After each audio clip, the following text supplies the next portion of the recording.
Augsburg, September 1935. A 37-year-old engineer stands at the edge of a grass airfield, watching a small silver aircraft climb into a grey Bavarian sky. The machine is compact, smaller than anything the Luftwaffe has asked for. Its landing gear folds upward into the wings, a feature that no German fighter has ever had. The test pilot pushes the nose down, accelerates, pulls into a turn that would stall most aircraft of this era. The machine holds. It doesn't just hold, as though it tightens. And somewhere on that airfield, the engineer allows himself a thought that he will never say out loud. This is the best fighter aircraft in the world. In 18 months, the Luftwaffe will agree with him. And for the next decade, Willy Messerschmitt will try to outrun what his perfect machine is used for. To understand the Bf 109, you first need to understand the man who built it. Not the myth, the actual person. Willy Messerschmitt was born in 1898 in Frankfurt, the son of a wine merchant. He was not a soldier. He was not political, at least not in any way that mattered early on. What he was from the age of 13 was obsessed with flight. He built gliders as a teenager, launched them from Bavarian hillsides, crashed most of them. By 16, he had met Friedrich, a glider pioneer twice his age, and the two of them were designing aircraft together. This was not a prodigy playing with toys. This was an engineer in formation, someone learning through broken wood and torn fabric how air moves over a surface. He studied engineering at the Technische Hochschule in Munich. By his mid-20s, he was running his own aircraft company, Bayerische Flugzeugwerke, based in Augsburg. Small operation, light aircraft, trainers, mail planes, nothing military. He designed the M17, the M18, clean, efficient, nothing extraordinary. But watch his design evolution across those early aircraft, and you see something forming. Each successive model was lighter than it needed to be. Each one pushed the weight down, the efficiency up. He was not a man who overbuilt.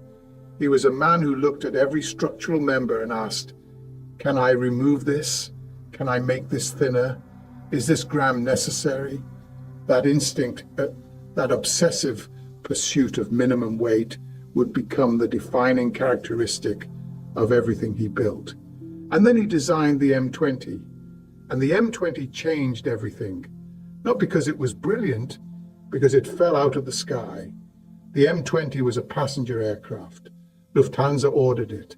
It was fast, it was modern, and it used an innovative strut-braced high wing that gave passengers excellent visibility. On paper, it was a commercial success waiting to happen. In practice, it had structural weaknesses that emerged under specific loading conditions. On its demonstration flights in 1928 and again in 1931, it crashed. The first crash was survivable, the second was not.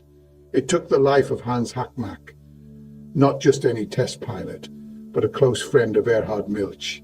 Milch was the head of Lufthansa at the time, and he would soon become one of the most powerful men in German aviation.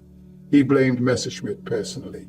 Not the design, not the conditions, not the airline's operational decisions, Messerschmitt, the man. And he swore that as long as he held power, Bayerische Flugzeugwerke would never build another aircraft for the German state. Think about that for a moment. The man who would later control all military aircraft production in the Third Reich had a personal grudge against the man who would design its most important fighter.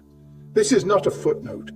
This is the context in which the Bf 109 was born, not from institutional support, but from institutional opposition.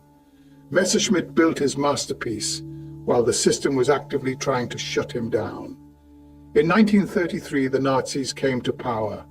Milch became Staatssekretär der Luftfahrt, effectively the number 2 man in the new Luftwaffe, right below Göring. He kept his promise. Bayerische Flugzeugwerke received almost no military contracts. Messerschmitt's company was close to bankruptcy. But Messerschmitt did something shrewd. He designed the Bf-108 Taifun, a 4-seat touring and training aircraft that was not technically a military project and therefore did not require Milch's approval. The Bf-108 was fast, agile, and demonstrated every principle that would define the Bf-109: all-metal construction, enclosed cockpit, retractable gear, clean aerodynamics. It won competitions. It set records. It proved that Messerschmitt's lightweight philosophy was not theoretical. It worked in metal, in the air, against other designs. And then in 1934, the Reichsluftfahrtministerium issued a specification for a new single-seat fighter.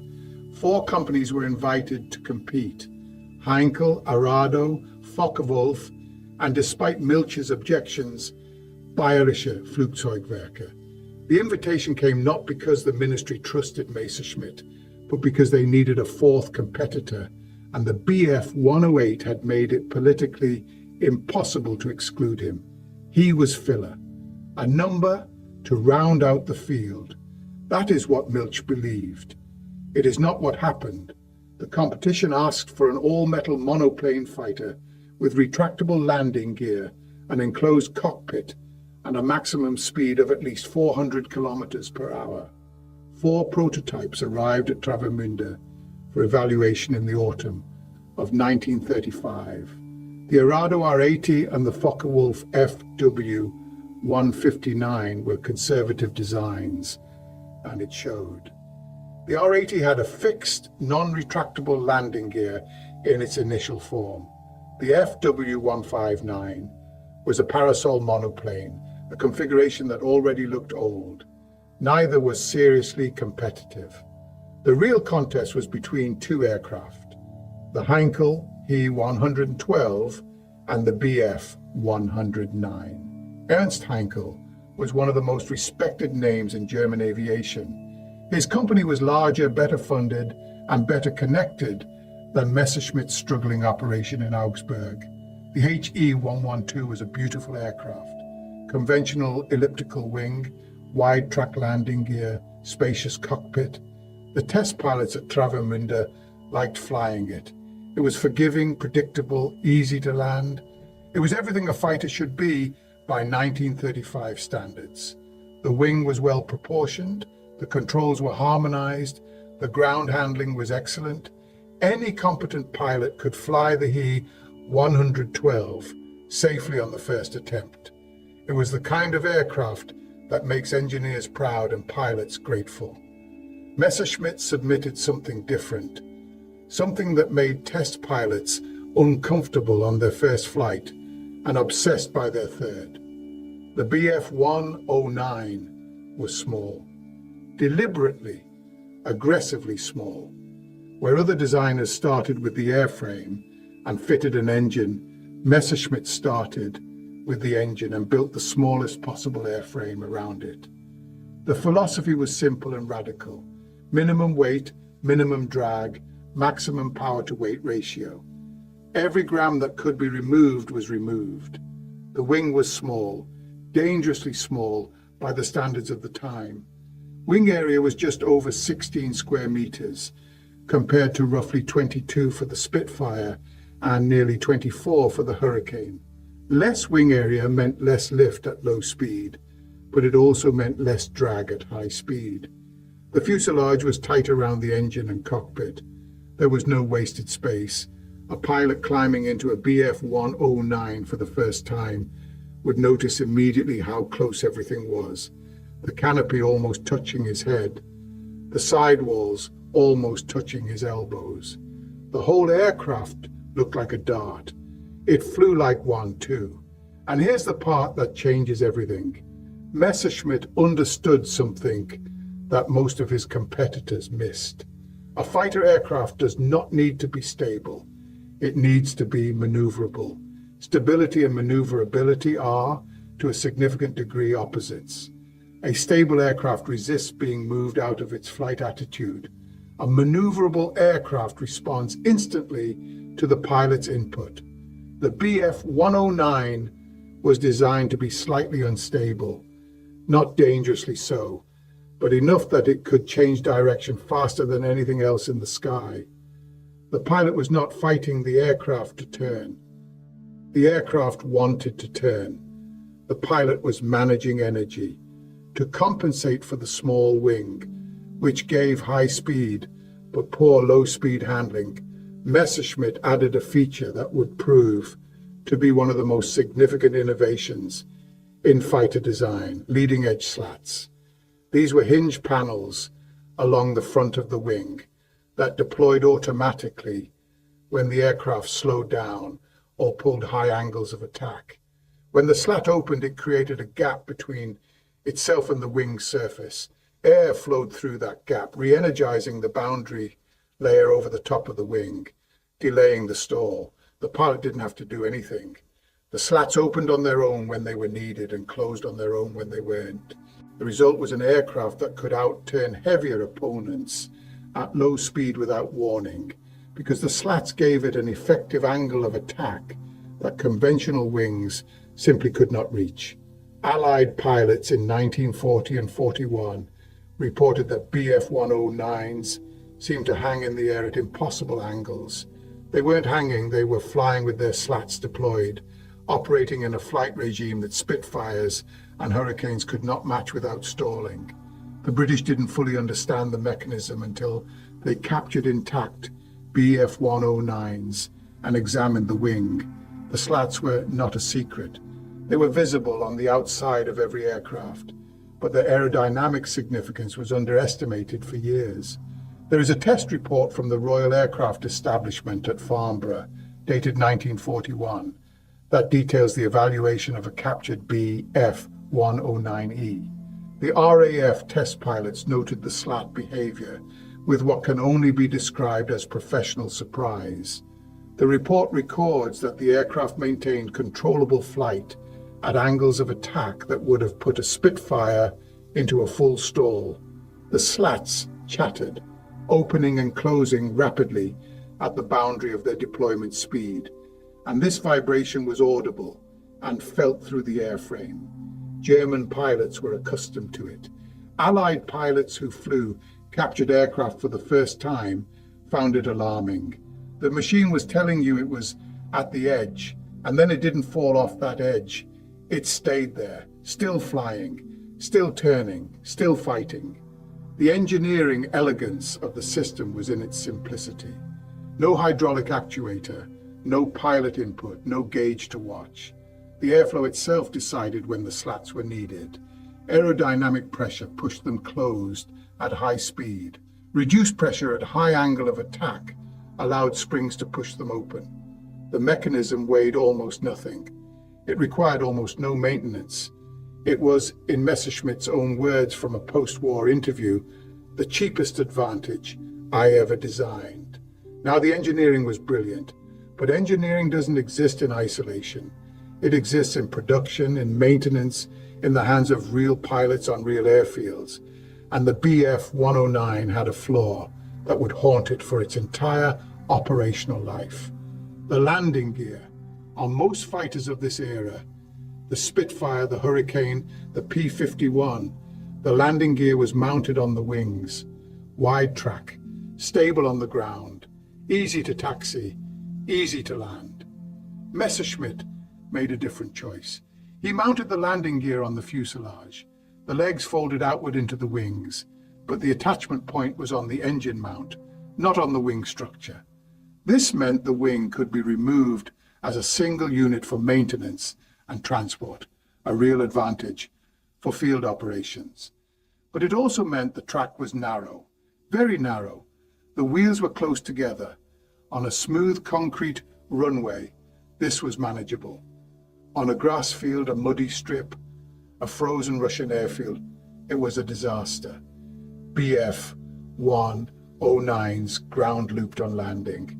They tipped onto their noses, they collapsed their gear in ruts. The Luftwaffe lost more Bf-109s to landing accidents than to any other single cause outside of combat. Estimates vary, but roughly 5% of all Bf-109s produced were destroyed or severely damaged in landing accidents.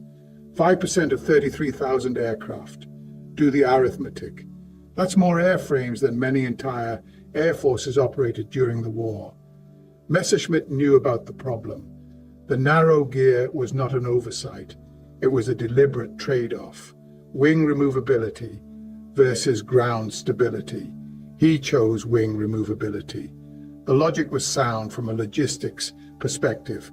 A Bf-109 with its wings removed could fit on a standard railway flat car. It could be serviced in a small hangar. A damaged wing could be replaced at a forward airstrip without specialized equipment. For a nation planning to fight a continental war across thousands of kilometers, this was a real operational advantage. Whether that advantage was worth the cost, roughly 5% of all Bf-109s produced were destroyed or severely damaged in landing accidents, is an engineering question with no clean answer. It depended on where the aircraft was operating, under what conditions, with what level of pilot training. Early in the war, with experienced pilots and good airfields, the narrow gear was tolerable. Late in the war, with poorly trained replacements and improvised strips, it was catastrophic. 5% of 33,000 aircraft. Do the arithmetic. That is roughly 1,700 airframes, more than many entire air forces operated during the war. The Bf-109 first saw combat in Spain with the Condor Legion in 1937. The early models, the B and C variants, were already faster than anything the Republicans had. Soviets supplied the 16 Raters, and I-15 biplanes had dominated the sky before the 109 arrived. Within weeks, the balance shifted. German pilots developed tactics in Spain that would define air combat for the next 8 years. The Finger Four formation, the high-speed diving attack, the use of altitude as energy. Werner Mulders, who would become one of the Luftwaffe's top aces, refined these tactics over Catalonia and the Ebro. The Bf-109 was not just a faster aircraft. It was a platform on which modern fighter combat was invented. The combat reports from Spain also revealed the first problems. The engine overheated in the Spanish sun. The cooling system needed modification. The armament, 2 rifle-caliber machine guns, was inadequate against armored aircraft. The gun sight needed improvement. These were normal engineering feedback loops. Test, observe, modify, test again. Messerschmitt's team in Augsburg processed the data from Spain and fed it into the next variant. By 1938, the E variant, the Emil, arrived with the Daimler-Benz DB601 engine. And this engine is worth pausing on. The DB601 was an inverted V12, 12 cylinders arranged in an upside-down V configuration. This was not common. Most engines of the era were upright V12S, like the Rolls-Royce Merlin. The inversion served a specific purpose. With the crankshaft on top and the cylinders hanging below, the engine's center of mass was higher. This sounds wrong. Higher sounds worse for stability, but it meant the propeller shaft could be lower, which meant the thrust line was closer to the aircraft's center of drag, less nose-up tendency under power, better handling, and it allowed the cannon to fire through the propeller hub directly along the axis of flight, the most accurate position possible for a weapon. A pilot aiming a hub-mounted cannon was essentially pointing the entire aircraft at the target. No convergence calculation, no parallax, no adjustment for wing-mounted gun spacing. Point the nose, fire, hit. But the real advantage was the fuel injection system. The Merlin used a float-type carburetor. Under -G, when the aircraft pushed over into a dive, the fuel in a carbureted engine could starve. For a fraction of a second, the engine would cut out. RAF pilots learned to roll inverted before diving to keep +G on the fuel system. The DB601 had direct fuel injection. Negative G, positive G inverted. Rolling, it didn't matter. Fuel flowed. The engine ran. This meant that a BF-109 pilot could push the nose down and dive away from a fight instantly without the half-second hesitation that a Merlin-powered Spitfire would experience. Half a second doesn't sound like much. In a dogfight at 300 miles per hour, half a second is 200 feet. 200 feet is the difference between escape and a burst of machine gun fire through your cockpit. The DB601 had one more engineering detail worth noting. Its supercharger, a variable speed supercharger driven through a fluid coupling, a barometric capsule automatically adjusted boost pressure with altitude. The pilot didn't need to manage it. The engine managed itself. This is a recurring theme in Messerschmitt's approach. Automate what can be automated so the pilot can focus on fighting. The slats were automatic. The supercharger was automatic. The fuel injection was continuous. The aircraft was designed to reduce the cognitive load on its operator at the moment when cognitive load was highest, in combat at 300 miles per hour, with someone trying to shoot you down. When the war began in September 1939, the Bf-109E was the backbone of the Luftwaffe's fighter force. Over Poland, it faced minimal aerial opposition. The Polish PZL P-11 fighters were slower by nearly 200 kilometers per hour. The campaign was over in weeks. In the invasion of France in May 1940, the Bf-109 met more serious resistance. French D-14 D-520s and the RAF's Hurricanes were credible opponents, but the Luftwaffe had numbers, experience from Spain, and superior tactics.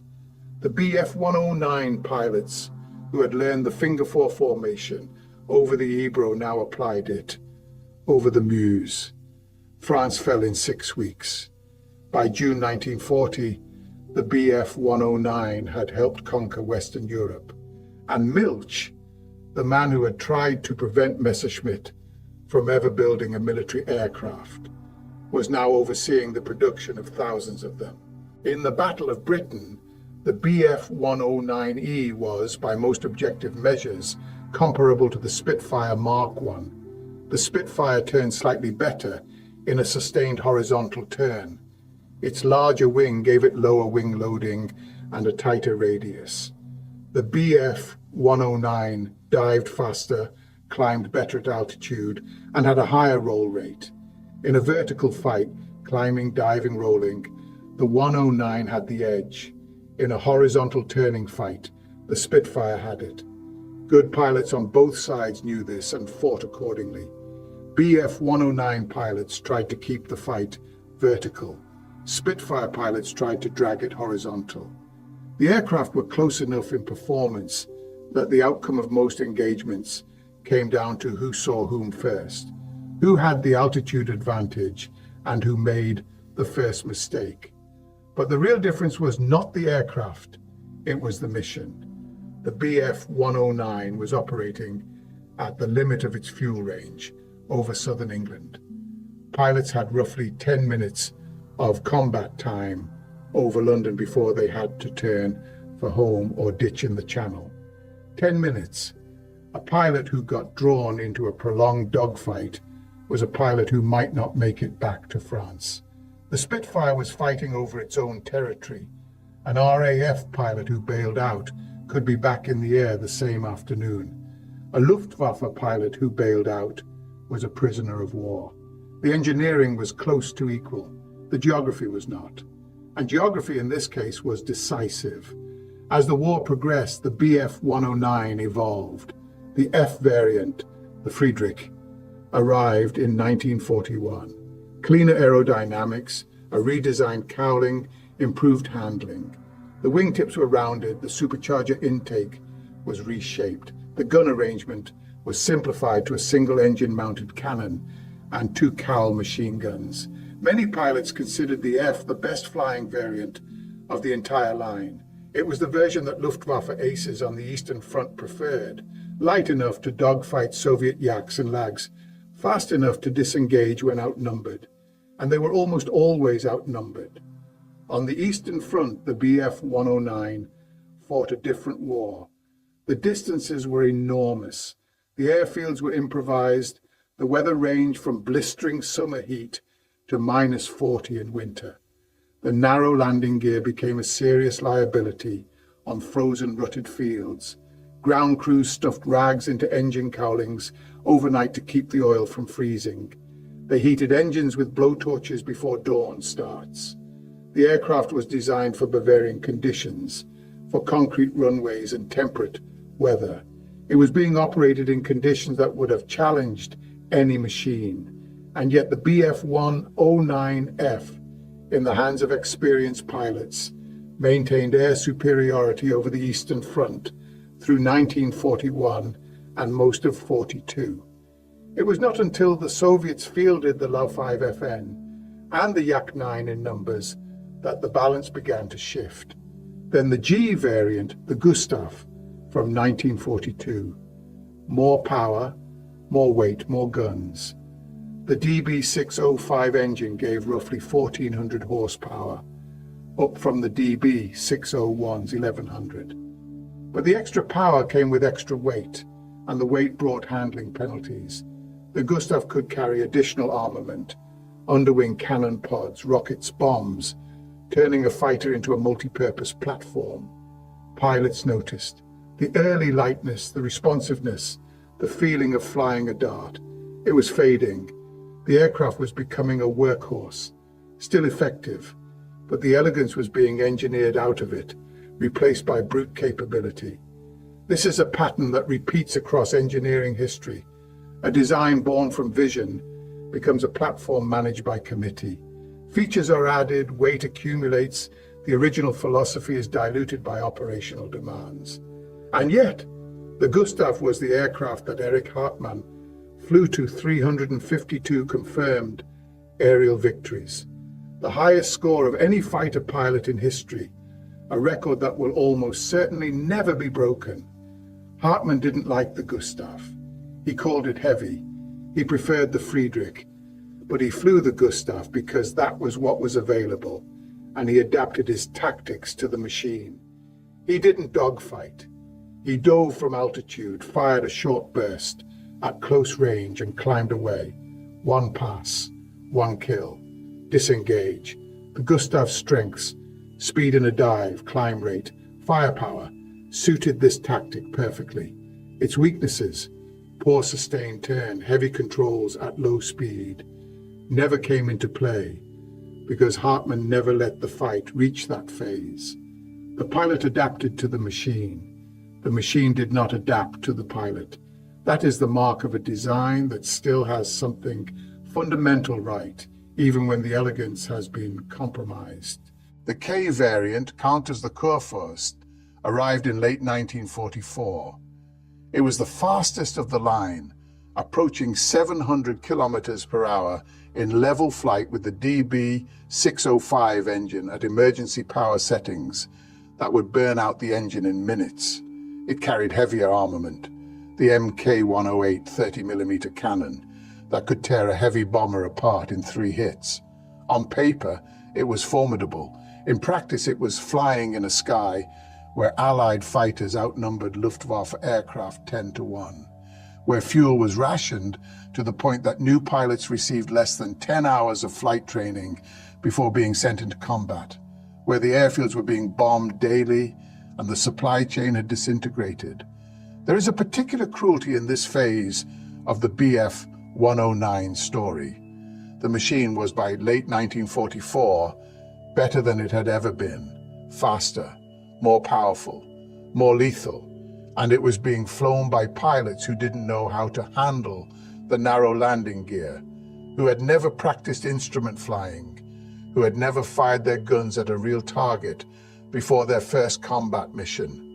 The gap between the aircraft's capability and its pilot's skill was wider than at any point in the war. The Bf-109 had been designed for professionals. It was now being given to trainees. The ground loop rate, always a problem, became catastrophic. Some Jagdgeschwader lost more aircraft to landing accidents than to American P-51s. The machine that defined the Luftwaffe was now a witness to its collapse. And this is where the story enters territory that most aviation histories avoid. Because the question is not just what Messerschmitt built. The question is who built it for him. By 1943, the Allied bombing campaign was targeting German aircraft production directly. The Schweinfurt-Regensburg raids of August 1943 hit the Messerschmitt factory in Regensburg hard. Production was disrupted. The response was dispersal, splitting production across dozens of smaller facilities, many of them underground. And staffing those facilities required labor that Germany no longer had. Its men were at the front. Its industrial workforce was stretched beyond capacity. The solution adopted across German industry, not just by Messerschmitt, was forced labor. Prisoners from Dachau, from Flossenburg, from subcamps across Bavaria were transported to the production lines. They assembled wing sections, fuselage frames, engine components. At the Gusen subcamp of Mauthausen, prisoners worked in underground tunnels carved into granite, building Bf-109 fuselages in conditions that are difficult to describe without violating the language restrictions of this format. Starvation rations, no medical care, 12-hour shifts in poorly ventilated tunnels. Workers who collapsed were replaced. The aircraft rolled off the line. The production records survive. They are detailed. They list output by week, by facility, by component. What they do not list, what no German industrial record from this period lists, is the human cost per unit. There is no column for that. There never was. Messerschmitt was not a bystander in this process. He was the head of the company. He requested labor allocations from the SS. His factory managers reported to him. He visited production facilities. He set targets. This was not something that happened around him while he focused on engineering. This was something he organized. The same mind that calculated the optimal angle for a leading-edge slat also calculated the optimal deployment of forced workers across dispersed production sites. After the war, Messerschmitt was arrested and tried under the Denazification program. The proceedings lasted from 1946 to 1948. His defense was the defense of engineers across Germany. I was a technician. I solved problems. I built what I was asked to build. The forced labor was a system I did not create and could not refuse. The tribunal considered the evidence. They looked at the production records, the labor requests, the factory inspection reports, and they classified him as a Mitläufer, a fellow traveler, not a perpetrator, not a beneficiary, technically, a fellow traveler. The classification carried a fine of 300,000 Reichsmarks and a 2-year ban from business activity. The word Mitläufer deserves a moment. It literally means one who runs along, a follower, not a leader. The Denazification system had 5 categories: major offenders, lesser offenders, followers, and exonerated. Messerschmitt was placed in category 4. The man who ran one of the largest aircraft factories in the Third Reich, who personally requested slave labor from the SS, who held a gold party badge of the NSDAP. He was classified the same as a minor bureaucrat who joined the party for career reasons and never held authority over anyone. The system was designed to process millions of cases quickly. It was not designed for precision, and in Messerschmitt's case, precision would have been uncomfortable, because the aircraft he designed was still valuable. The Cold War was beginning. Engineering talent was currency. West Germany needed its engineers. America needed them too. Nobody had much interest in looking too closely at the wartime records of a man who could design a jet fighter. He paid the fine. He waited, and then he went back to work. In the 1950s, he designed the HA-200, a jet trainer for Spain. In the 60s, he consulted for aviation companies across Europe. His company merged with Bulkar and eventually became part of what is now Airbus. He received awards. He gave interviews. He was treated as a grand old man of European aviation, the father of the Bf 109, one of the great aircraft designers of the 20th century. The documents tell a different story than the interviews. In the interviews, Messerschmitt spoke about engineering, about the elegance of the Bf 109's wing, about the challenge of the competition in 1935, about how an engineer should always choose the simplest solution. He rarely spoke about the war itself. He almost never spoke about the labor question. When pressed, and he was occasionally pressed, he said what many industrialists of his generation said, that he had no choice, that the system demanded production, that refusal meant arrest, possibly execution, that an engineer builds what is needed with the resources available. There is a version of that argument that is technically true. There is another version that is morally insufficient. The distance between those two versions is the territory this story occupies. Consider the engineering trade-offs he made. The narrow landing gear was a deliberate choice, wing removability at the cost of ground accidents. He accepted the trade-off because the benefit outweighed the cost in his calculation. The small wing was a deliberate choice, speed and climb rate at the cost of low-speed handling. He accepted that too. The leading-edge slats were his solution to a problem he had created. Every engineering decision was a calculation. What do I gain? What do I lose? Is the exchange worth it? Now apply that same framework to the labor question. What did he gain? Production output. What did he lose? The lives and dignity of thousands of human beings. Was the exchange worth it? He apparently decided it was, or he decided not to decide, which, in the moral arithmetic of the Third Reich, amounted to the same thing. And this is where the comparison breaks. Engineering trade-offs have quantifiable outcomes. You can measure the ground loop rate. You can calculate the stall speed with and without slats. You can test the fuel injection system under -G. The moral trade-off has no test rig. There is no wind tunnel for conscience. Messerschmitt operated in a system that made certain calculations easy and other calculations invisible.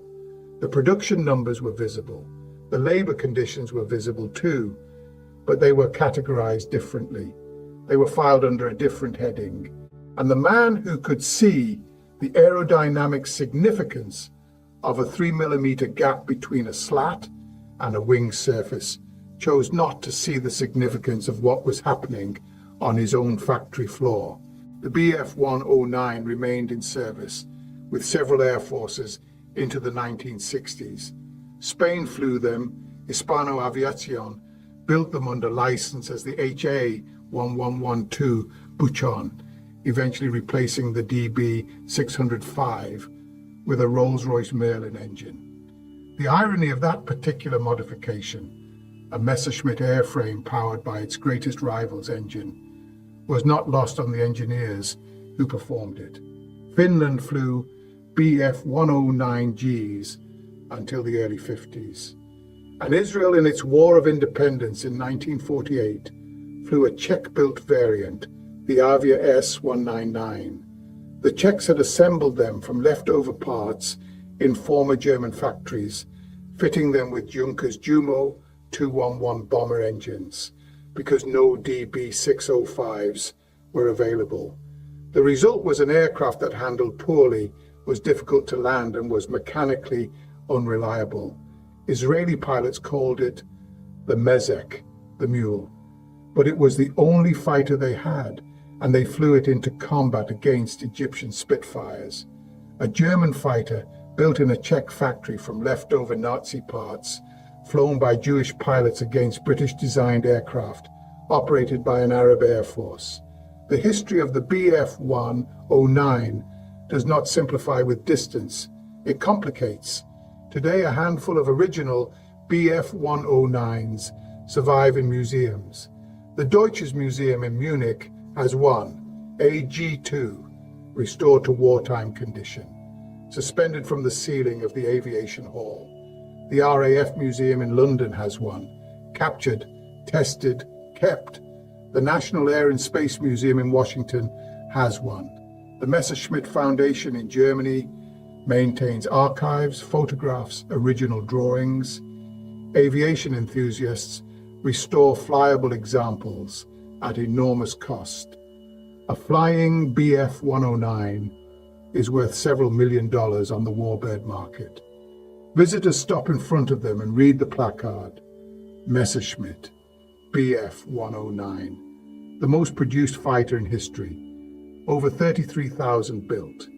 They admire the compact lines, the small wing, the elegant cowling. Some of them, the ones who know aircraft, notice the narrow landing gear and wonder how anyone landed this thing on a grass strip in Russia. Some notice the leading-edge slats and understand what they are.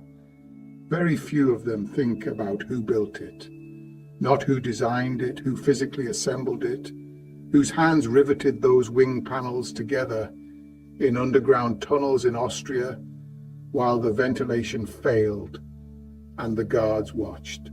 Those names are not on the placard. They are not in any placard, in any museum, anywhere. Willy Messerschmitt passed away in Munich in 1978. He was 80 years old. He had lived comfortably since the early 50s. He was respected in the aviation community. He was never seriously held to account for the labor practices at his factories. The Bf-109, his Bf-109, remains one of the most studied, most admired, most modeled aircraft in history. Engineering forums debate its merits against the Spitfire, the Mustang, the Zero. The debates are technical. The language is precise. Wing loading ratios, power curves, turn rates at altitude. The question that doesn't appear in those forums, the question that doesn't fit into a spreadsheet or a flight performance chart, is the one that this story leaves behind. He built one of the finest fighter aircraft ever made. He built it with engineering vision that his competitors could not match. He also built it with the hands of people who had no choice. He accepted that exchange. He lived with it. He never publicly reconsidered it. Was he an engineer who served a monstrous system, doing what engineers do, building what is asked of them, solving the problems in front of them? Or was he a man who used engineering as a shelter, a clean, rational space where moral questions could be filed under a different heading and never opened? He would have said the first. The documents suggest the second, and the distance between those two answers is exactly the space where the truth lives. And that engineering philosophy, lightweight frame, maximum power, the smallest possible airframe wrapped around the biggest possible engine, would appear again. On the other side of the Pacific, a Japanese engineer named Yasushi Itokawa applied the same principles to a fighter that, on paper, outperformed everything the Allies had in 1944. His story is different. His country was different. His ending was different. But the engineering logic, Messerschmitt's logic, was the same. That story is coming.